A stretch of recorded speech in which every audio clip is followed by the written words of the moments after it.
जय हिंद दोस्तों। आज मैं भारत के संविधान के बारे में आपको पढ़ाऊंगा जो आपके सभी प्रतियोगी परीक्षाओं के लिए अति महत्वपूर्ण है। भारतीय स्वयं अपने राजनीतिक भविष्य का निर्धारण करे, यह कथन सर्वप्रथम स्वराज विधेयक में कहा गया था। भारतीय संविधान भारतीयों की इच्छा अनुसार ही होगा, यह 1922 में महात्मा गांधी द्वारा कहा गया था। सर्वप्रथम संविधान के निर्माण के लिए संविधान सभा के गठन की मांग 1924 में मोतीलाल नेहरू ने किया था।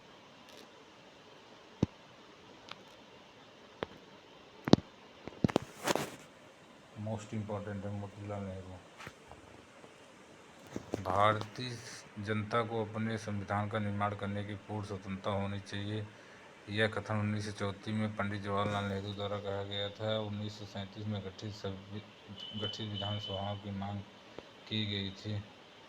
भारतीय द्वारा निर्मित संविधान की कांग्रेस ने संविधान सभा के अर्थ में महत्व कब और किस अधिवेशन में विचार किया? 1936 के लखनऊ अधिवेशन में कांग्रेस द्वारा संविधान के गठन की मांग किन अधिवेशनों में किया गया था? सन 1937 और 1938 के अधिवेशन में।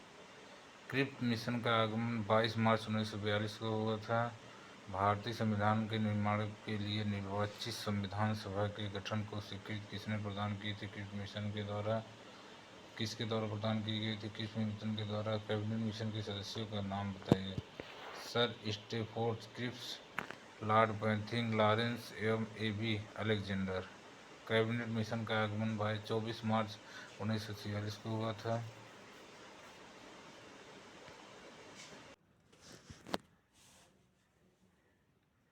संविधान सभा के गठन के संबंध में किसने सुझाव दिया था? कैबिनेट मिशन ने। मुस्लिम लीग द्वारा कैबिनेट मिशन को अस्वीकार करने का क्या कारण था? मिशन द्वारा पाकिस्तान की मांग न माने जाने पर। संविधान सभा के कुल सदस्यों की संख्या निश्चित की गई थी 389। संविधान सभा में ब्रिटिश प्रांतों के कितने सदस्य प्रतिनिधि नियुक्त हुए थे? 292। संविधान सभा में देशी रियासतों से कितने प्रतिनिधि नियुक्त हुए थे? 93। कमिश्नर प्रांतों से संविधान सभा में कितने प्रतिनिधि नियुक्त किए गए थे? 4। ब्रिटिश प्रांतों के प्रतिनिधियों का क्या आधार था? सांप्रदायिक अधिकार। ब्रिटिश प्रांतों के से मुस्लिम प्रतिनिधियों की संख्या 79 थी। ब्रिटिश प्रांतों से सामान्य प्रतिनिधियों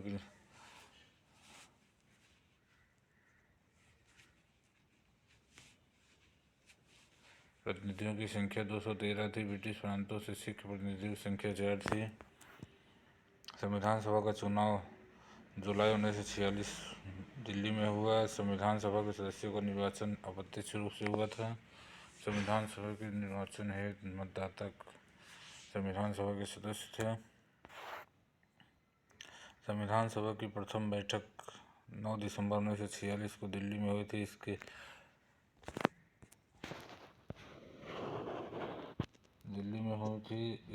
अस्थायी अध्यक्ष सच्चिदानंद सिन्हा थे। डॉक्टर सच्चिदानंद सिन्हा। विभाजन योजना कब स्वीकृत हुई? 3 जून 1947 को। पुनर्गठन के बाद संविधान सभा की सदस्य संख्या कितनी थी? 324। संविधान के अस्थायी सदस्य अध्यक्ष सच्चिदानंद सिन्हा थे। प्रथम बैठक में अस्थायी सदस्य का चुनाव कब हुआ? 9 दिसंबर 1946 को। संविधान सभा के अस्थायी अध्यक्ष का निर्वाचन 11 दिसंबर 1946 को हुआ था। इसके अस्थायी अध्यक्ष डॉक्टर राजेंद्र प्रसाद थे। संविधान सभा की कार्रवाई सर्वप्रथम किस प्रस्ताव के पेश होने? दो प्रस्ताव पेश होने पर इसको पेश करने वाले पंडित जवाहरलाल नेहरू थे। प्रथम बार उद्देश्य प्रस्ताव पेश किए गए 13 दिसंबर 1946 को। उद्देश्य प्रस्ताव को किसके द्वारा पेश किया था? पंडित जवाहरलाल नेहरू द्वारा। उद्देश्य प्रस्ताव कब पारित किया गया था? 22 जनवरी 1947 को। संविधान का प्रारूप किस समिति की रिपोर्ट के आधार पर तैयार किया गया था? परामर्श समिति के। संविधान का प्रारूप किसके द्वारा तैयार किया गया था? बी.एन. राव द्वारा। संविधान द्वारा प्रारूप समिति का गठन 29 अगस्त 1947 को किया गया था। संविधान की प्रारूप समिति के अध्यक्ष भीमराव अम्बेडकर जी थे। प्रारूप समिति ने अपनी रिपोर्ट सौंपी थी 21 फरवरी 1948 को संविधान सभा में संविधान का प्रारूप प्रथम वाचन कब से कब तक चला? 4 नवंबर 1948 से 9 नवंबर 1948 तक। संविधान सभा में संविधान के प्रारूप का द्वितीय वाचन कब से कब तक चला? 15 नवंबर 1948 से 17 अक्टूबर 1949 तक। संविधान सभा में संविधान के प्रारूप का तृतीय वाचन कब से कब तक चला? 14 नवंबर 1949 से 26 नवंबर 1949 तक। संविधान सभा द्वारा संविधान पारित किया गया 26 नवंबर 1949 को। संविधान के निर्माण में 2 वर्ष 11 माह 18 दिन लगे थे। संविधान के प्रारूप पर चर्चा कुल 114 दिनों तक चली थी। संविधान सभा द्वारा संविधान पर हस्ताक्षर 24 जनवरी 1950 को किया गया था। संविधान सभा अंतरिम संसद के रूप में कब परिवर्तित हुई? 24 जनवरी 1950 को। संविधान में कुल कितने अनुच्छेद और 395 अनुच्छेद और 8 अनुसूचियाँ थी?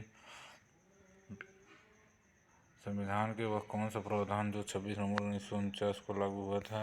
अनुच्छेद 5, 6, 7, 8, 9, 60, 324, 366, 367, 379, 380, 388, 391, 392 और 393।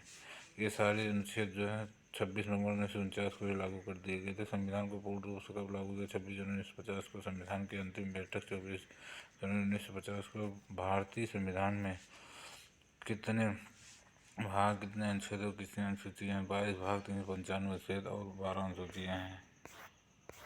भारतीय संविधान में संसदीय शासन प्रणाली किस देश से ली गई? ब्रिटेन के संविधान से। लोकसभा तथा विधानसभा के पद में अनुमंडल का सामूहिक रूप से किस देश से? उत्तरदायित्व किस देश से लिया गया? ब्रिटेन के संविधान से। राष्ट्र के प्रधान के रूप में राष्ट्रपति की औपचारिक स्थिति किस देश के संविधान से लिया गया? ब्रिटेन के संविधान से। संसद एवं विधानमंडलों की प्रक्रिया तथा उसके सदस्यों के विशेषाधिकार और उन्मुक्तियों को किस देश के संविधान से प्राप्त किया गया है? ब्रिटेन के संविधान से। संघात्मक शासन प्रणाली कनाडा के संविधान से। गणतंत्रात्मक शासन प्रणाली फ्रांस के संविधान से। मूल अधिकारों का उल्लेख संयुक्त राज्य अमेरिका के संविधान से। स्वतंत्र एवं निष्पक्ष न्यायपालिका तथा न्यायिक पुनर्विलोकन का सिद्धांत किस देश के संविधान से लिया गया है? संयुक्त राज्य अमेरिका के संविधान से। उपराष्ट्रपति के पद का तो किस देश से लिया गया? संयुक्त राज्य अमेरिका से। संघ एवं राज्यों के बीच शक्तियों का विभाजन कनाडा के संविधान से लिया गया है। नीति निर्देशक तत्व आयरलैंड के संविधान से लिया गया। आपात उपबंध किस देश से लिया गया? जर्मनी के वीमर संविधान से लिया गया है। मूल कर्तव्यों का प्रावधान किस देश के संविधान से?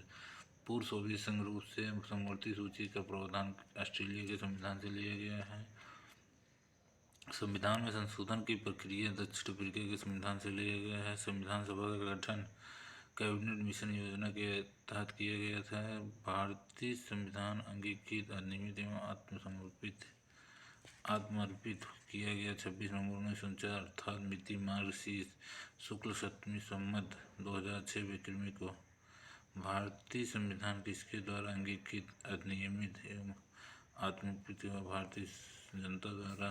भारतीय संविधान के उद्देश्य से क्या अभिप्राय है? संविधान का स्रोत भारत की जनता है।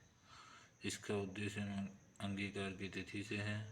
भारतीय संविधान के उद्देश्य में समाजवादी, अखंडता, पंथ निरपेक्ष शब्द कब और किस संविधान संशोधन में जोड़े गए? 1976 के बेलछाव संविधान संशोधन द्वारा जोड़े गए थे। उद्देश्य क्या संविधान का भाग है? उच्चतम न्यायालय द्वारा निर्णय किस बाद में लिया? केशवानंद भारती बनाम केरल राज्य के बाद में। दोस्तों आज का क्लास यहीं पे समाप्त होता है। आई होप आपको समझ में आ गया होगा। अगर आपको समझ में आया तो चैनल को लाइक, सब्सक्राइब और शेयर कर देना। जय हिंद दोस्तों।